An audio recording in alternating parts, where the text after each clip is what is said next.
제41장. 섬들아, 내 앞에 잠잠하라. 민족들아, 힘을 새롭게 하라. 가까이 나오라. 그리고 말하라. 우리가 서로 재판자리에 가까이 나아가자. 누가 동방에서 사람을 일깨워서 공의로 그를 불러 자기 발 앞에 이르게 하였느냐.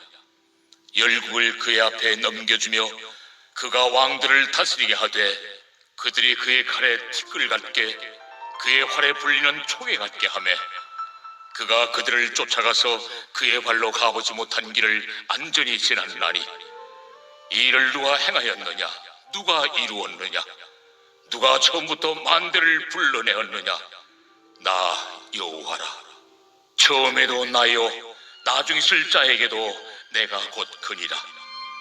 섬들이 보고 두려워하며 땅끝이 무서워 떨며 함께 모여와서 각기 이웃을 도우며 그 형제에게 이르기를 너는 힘을 내라 하고 목공은 금장색을 격리하며 망치로 고르게 하는 자는 매질꾼을 격리하며 이르되 땜질이 잘 된다 하니 그가 못을 단단히 박아 우상을 흔들리지 아니하게 하는도다.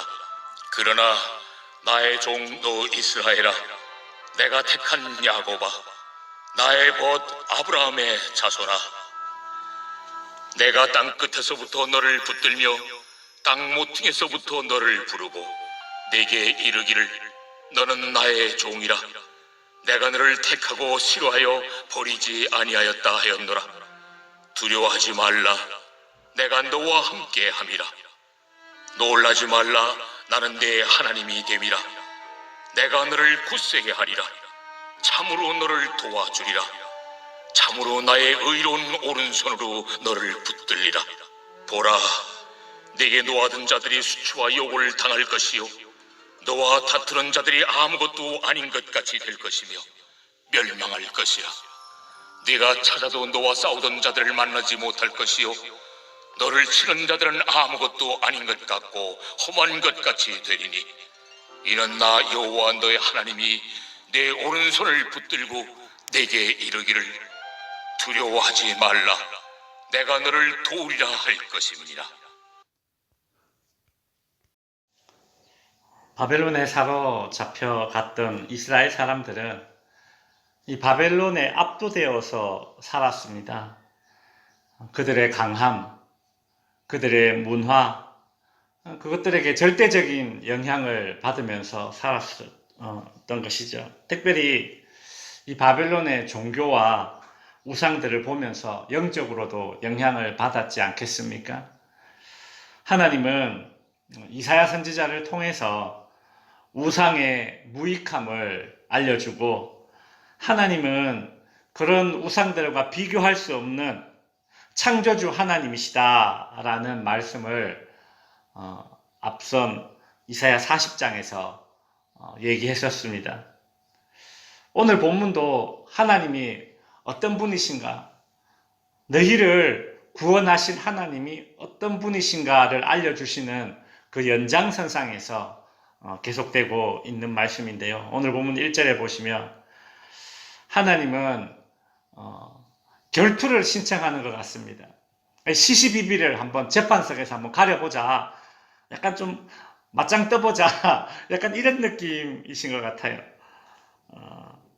그러니까 너희가 정말 강하다고 생각하는 저 바벨론의 우상, 나하고 한번 맞짱 뜨면 어떻게 될까? 그걸 이제 알려주시려고 하시는 것 같습니다. 사실 그렇죠. 뭐 우상 따위가 어떻게 하나님과 맞짱 상대가 되겠습니까?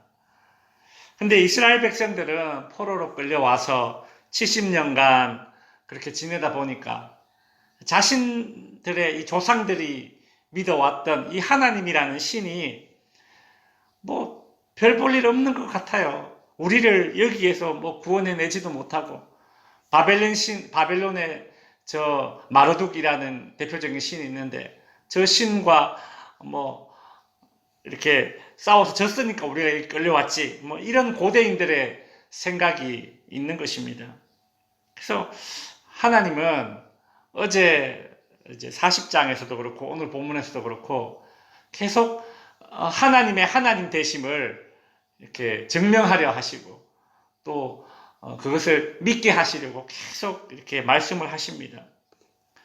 창조주 하나님에 대해서 40장에서 이야기했다면 오늘 41장에서는 오늘 우리가 읽은 본문에서는 이 역사를 움직이시는 주관하는 존재가 누구인가에 대한 이야기를 하려고 하십니다.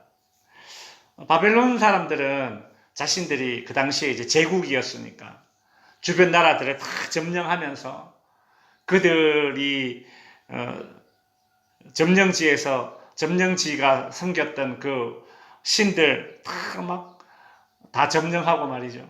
성전에서 성전 기구도 이 바벨론이 가지고 갔지 않습니까? 그러니까 지금 바벨론 사람들은 자신이 이 세상을 다 지배한다. 그런 생각을, 그런 자신만만함과 오만함에 빠져 있습니다. 그런 바벨론 사람들과 또 그들의 생각과 그들의 종교와 문화에, 그들의 강함에 주눅 들어있는 이 이스라엘 백성들에게 하나님은 오늘 본문에서 이 세상의 역사를 주관하는 분이 누구인가를 계속 강조하고 있습니다. 특별히 오늘 본문에서는 하나님이 이 이스라엘 백성들을 구원해 내신다, 바벨론에서 구출하신다, 그렇게 말씀하셨는데 도대체 어떻게 구원할 것인가? 이스라엘 사람들의 생각은 그 생각 아니겠습니까? 도대체 우리를 하나님이 어떻게 구원하실 거야? 그런 생각과 의심을 가지고 있을 것인데 하나님께서 바벨론에서 이스라엘 백성들을 어떻게 구원해 내실지에 대한 하나님의 비밀, 하나님의 영업 비밀이 오늘 본문에 이제 살짝 이렇게 공개가 돼요. 41장 2절에 보시면 누가 동방에서 사람을 일깨워서 공의로 그를 불러 자기 발 앞에 이르게 하였느냐. 열국을 그의 앞에 넘겨주며 그가 왕들을 다스리게 하되 그들이 그의 칼에 티끌 같게 그의 활에 불리는 촉에 같게 하겠느냐라는 것이죠. 하나님이 묻습니다. 누가 동방에서, 여기서 동방이라 하면 이스라엘의 동쪽입니다. 이스라엘의 동쪽에 뭐가 있었어요? 바벨론이 있었어요. 그러니까 근데 지금 이스라엘 백성들이 바벨론에 끌려왔잖아요.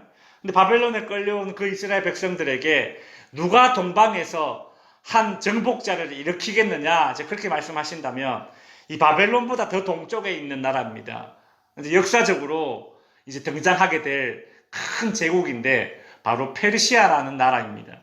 이 페르시아라는 나라를 하나님께서 일으키셔서 거기에서 한 정복자, 여기서 정복자는 이제 고레스를 가리킵니다. 이 고레스 왕을 일으켜서 이 바벨론을 정복하게 한다는 것이죠. 이 동방은 바로 페르시아를 가리킵니다. 그러니까 예수님이 탄생하셨을 때에 동방박사 세 사람이 황금 유향 모략을 들고 와서 예수님께 경배하지 않습니까? 그러니까 그때 그 동방박사는 저기 페르시아에서 별을 관측하던 그런 천문학자들이었던 것이죠. 그러니까 이제 이 누가 동방에서 사람을 일깨워서 열국의 왕들을 정복하게 하겠느냐? 아니, 누가 이 역사를 움직이느냐? 지금 이제 그 이야기를 하고 있습니다. 4절에도 보시면 이 일을 누가 행하였느냐? 누가 이루었느냐? 계속 누가 이 일을 할 수 있겠느냐? 누가 하겠느냐? 하나님께서 페르시아의 고레스라는 왕을 일으키셔서 바벨론을 정복하게 하시고 페르시아가 바벨론을 정복하고 보니까 그 바벨론이라는 나라에 저기 이스라엘에서 끌려온 사람들이 포로 생활을 하고 있다는 것이죠. 그래서 이 고레스가 페르시아 왕이 바벨론의 포로로 끌려온 그 이스라엘 백성들에게 야 너네들 본국으로 돌아가 그냥 그래가지고 이스라엘 백성들에게 자유를 허락하는 그런 역사적인 일들이 이제 일어나죠. 하나님은 참 이 열국의 흥망성쇠, 한 나라의 흥망성쇠를 움직이시고 그뿐만 아니라 이 세계 역사를 움직이시는 분이 우리 하나님이십니다. 창조주 하나님이시기 때문에 당연히 하나님의 창조하신 그 시간과 공간 안에서 일어나는 모든 일들, 즉 역사를 움직이시는 분이 하나님이실 수밖에 없는 것입니다. 반면 오늘 보면 6절과 7절에 보면 하나님을 반대하는 자들은 하나님을 두려워하면서도 그냥 자기들끼리 어떻게든 모여서 더욱더 우상 숭배를 격려하는 더 나은 우상을 한번 만들어 보자. 그렇게 또 하나님을 대항하려고 하는 우스꽝스러운 모습이 나오고 있어요. 목공은 금장색을 격려하며 망치로 고르게 하는 자는 매질꾼을 격려하며 이르되 땜질이 잘 된다 하니 그가 못을 단단히 박아 우상을 흔들리지 아니하게 하는도다. 그러니까 우상 만드는 사람들이 자기들끼리 막 모여가지고 야 이번 우상 잘 만들었네. 야 이거 때깔 잘 나왔네. 야 땜질 잘 됐네. 이러면서 야 우리가 좀 더 좋은 우상을 멋진 우상을 한번 만들어 보자. 이러면서 그렇게 우상 만들어 놓고 그렇게 만들어진 우상을 이스라엘 백성들은 하나님과 비교한다라는 것입니다. 참 우스꽝스러운 그런 하나님 보시기에 너무 우스꽝스러운 그런 모습이죠. 그래서 하나님은 동방에서 한 정복자를 통해서 바벨론이 무너질 때에 그 안에 있는 이 이스라엘 백성들에게 두려움을 가지지 말 것을 오늘 본문에서 이야기하고 있습니다. 바벨론이 페르시아에게 무너질 때에 그 바벨론에 잡혀왔던 이스라엘 백성들은 어떤 생각을 하겠습니까? 아이고 바벨론도 저렇게 강해서 우리가 꼼짝 못했는데 이 바벨론을 무너뜨리는 페르시아라는 나라가 있다고? 그러면 우리는 그 페르시아에 영영 그냥 노예로 살아야 되겠네. 이런 두려움에 빠질 수 있지 않겠습니까? 이제 바벨론보다 더 강한 페르시아, 동방의 한 정복자가 나타난다면 우리는 완전 망했다. 영원히 포로다. 그냥 그렇게 한탄하면서 하나님이 우리를 싫어해서 하나님이 우리를 완전히 버리셨다. 그런 생각이 들지 않도록 하나님께서 이미 미리 알려주시는 것이 8절 9절 나의 종 너 이스라엘아 내가 택한 야곱아 나의 벗 아브라함아 9절 후반부에도 보면 내가 너를 택하였고 너를 싫어하여 버리지 아니하였다. 하나님은 바벨론을 무너뜨리려고 고레스 왕을 선택했을 뿐이다. 하나님의 선택의 이야기를 듣고 이스라엘 백성들이 그러면 우리는 버렸네. 하나님이 페르시아를 택했네. 우리는 그냥 버려졌네. 평생 노예로 살겠네. 그게 아니라는 거예요. 내가 고레스라는 한 왕을 선택해서 그 정복자로 세우기 전에 이미 훨씬 오래전에 내가 아브라함을 선택해서 한 민족을 이루게 했다. 내가 너희 조상 아브라함을 선택해서 한 민족을 이루게 했다. 내가 택한 이 이스라엘을 나는 버리지 않을 것이다. 그러니 두려워할 필요 없다. 이 모든 역사는 하나님께서 주관하시는데 이 역사가 어떻게 흘러가든지 간에 두려워할 것 없다. 왜? 이 역사를 움직이는 자는 나 하나님이기 때문에 너 하나님의 백성 두려워할 필요가 없다. 지금 그 말을 하고 있는 것이죠. 어떻게 이 땅의 역사가 진행되든지 간에 흘러가든지 간에 그 역사 하나님께서 움직이는 것이기 때문에 두려워하지 말라는 것입니다. 10절에 보면 두려워하지 말라 내가 너와 함께 하리라. 놀라지 말라 나는 내 하나님이 되니라. 내가 너를 굳세게 하리라. 참으로 너를 도와주리라. 참으로 나의 의로운 여기서 정의로운 그 뜻이거든요. 정의로운 오른손으로 너를 붙들리라. 하나님이 그렇게 말씀해주고 있습니다. 말씀을 마칩니다. 성도 여러분, 어제는 하나님을 창조주 하나님으로 믿는 믿음이 우리에게 어떤 영적인 유익이 있는가를 생각해 보는 시간이 되었었죠. 하나님을 창조주 하나님으로 믿는 그런 믿음은 고난 가운데 참 우리를 담대하게 해줍니다. 오늘은 하나님이 역사를 주관하시는 그런 하나님이 소개되고 있는데 우리가 하나님을 믿을 때에 역사를 주관하시는 하나님으로 그렇게 믿는 이 믿음 또한 참 중요합니다. 역사를 움직이시는 분. 역사라고 해서 나라의 어떤 중대사들만 움직이는 그런 것을 역사가 아니에요. 역사라는 것은 공간과 시간 안에서 일어나는 모든 일입니다. 그 안에 나 한 개인의 역사도 포함되어 있습니다. 하나님이 역사를 주관하시는 분이십니다. 하나님은 공간과 시간 안에서 일어나는 모든 일을 주관하십니다. 이런 하나님을 믿는다면 우리에게 어떤 유익이 있겠습니까? 나에게 일어나는 어떤 일들로 인해서 내 믿음이 흔들리지 않아요. 하나님을 의심하지 않게 됩니다. 역사를 주관하시는 분이 하나님이신데 어떻게 내가 하나님을 의심할 수 있겠습니까? 그렇죠? 우연은 없습니다. 나를 향한 하나님의 선택과 계획만 있을 뿐이고 우연은 없고 이미 오래전에 이미 하나님이 나를 향한 선택은 아주 하나님에게 가장 중요한 최우선순위였고 그리고 지금 그 최우선순위로 선택하셨던 그 일들이 내 삶에서 이루어져 가는 과정 가운데 있는 것이니 그것이 역사입니다. 그죠? 그것이 역사입니다. 하나님께서 나를 최우선순위로 선택하셨고 그 선택 이후에 하나님께서 나를 이끌어 가시는 그 과정이 역사라는 것이죠.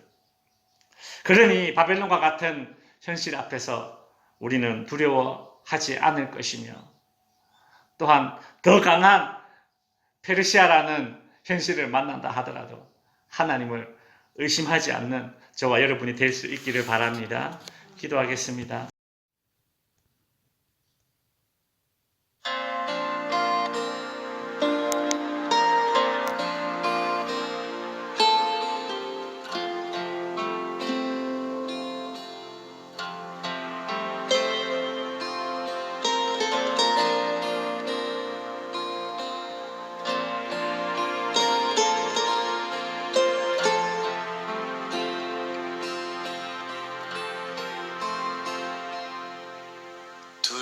두려워 말라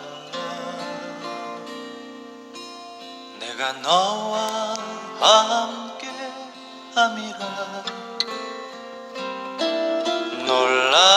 놀라지 말라 나는 내 하나님이라 내가 너를 굳세게 하리라 참으로 널 도와주리라 참으로 나의 의로운 손으로 너를 붙들리라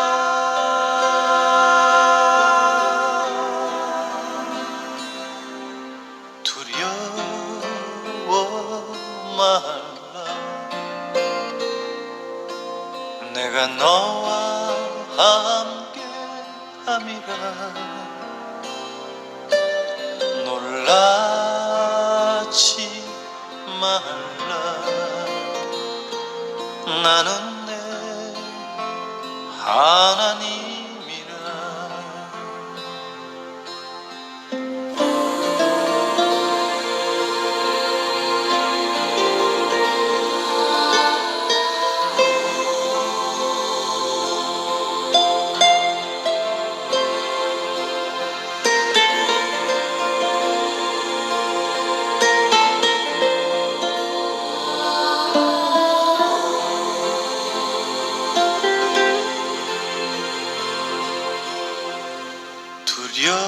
두려워 말라 내가 너와 함께 함이라 놀라지 말라 나는 내 하나님이라 내가 너를 굳세게 하리라 참으로 널 도와주리라 참으로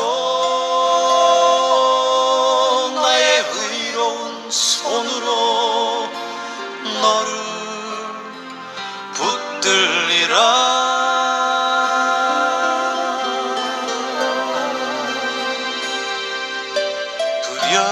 두려워 말라 내가 너와 함께 함이라